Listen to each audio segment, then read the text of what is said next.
Hello! Hello, hello! Magandang araw at magandang buhay at panibagong vlog na naman. Si Bonsai Tanglong po. Halina't samahan nyo ako. Tanggalin natin yung mga dahon na nalagas na para magpanibagong tubo ulit. Okay? Kailangan natin tanggalin yon para tubuan ulit ng panibagong sanga. Yan. At the same time, yung kanyang ginagawa ko dito ay yung paglagay ng kamyas. Dahil nakakatulong yon para hindi manilaw yung kanyang mga dahon. Okay?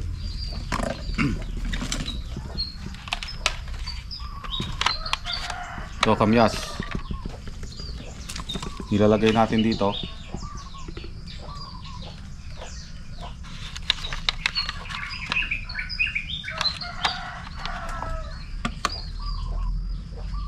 Kung naninilaw ang dahon ng inyong santan, gayahin nyo lang yan para maiwasan yung pagdilaw ng kulay ng mga dahon nito. Buti pa yung santan, may asim pa. Pero yung kakilala ko, mayroon pa ba? Shout out sa mga may asim pa dyan. May asim pa. Kapag pinutulan natin ang sanga ng santan, dalawa lagi ang ibinibigay na sibol o tubo ng sanga nito. So ganyan lang ang pag-aalaga ng santan. Tanggalin yung mga palagas ng mga dahon at putol kung mayroon ng tumubo, dahil ang ating bonsai ay buo na. Napakahalaga yung koneksyon ng nag-aalaga at doon sa halaman. Dapat pagtingin pa lang ng ating mga alaga, alam na natin kung ano yung kulang sa kanya.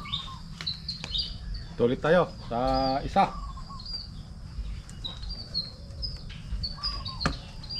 Ating mga tumubo. So napakahalaga yung malaman natin yung pangangailangan ng ating mga bonsai para mapanatili natin yung ganda nito.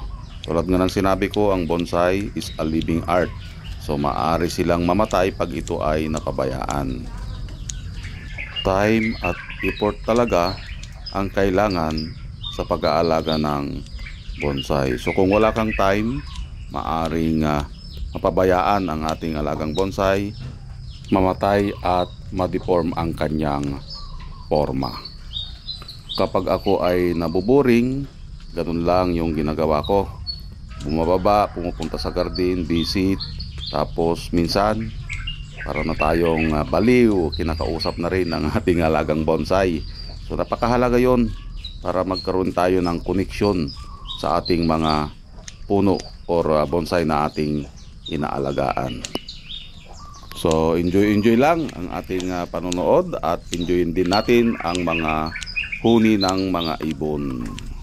Maraming ibon na umaawit dahil ang aking lugar ay maraming punong kahoy. At ito ang aking bahay kubo. Ang halaman doon ay puro bonsai.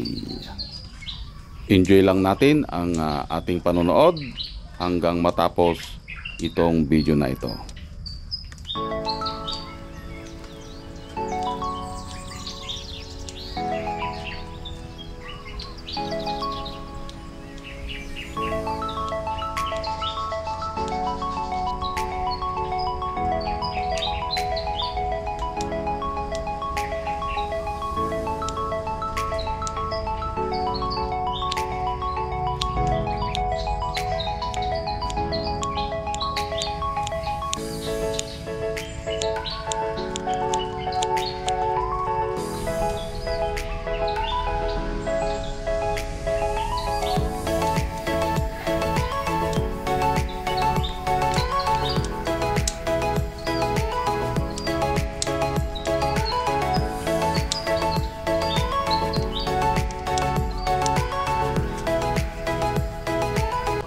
Ayan.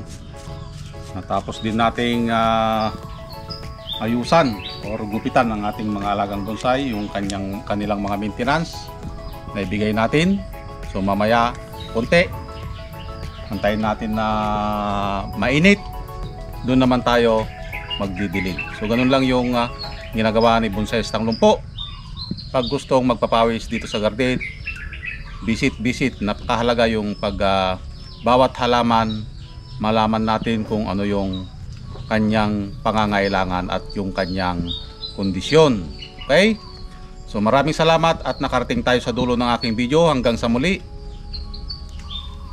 Bye-bye!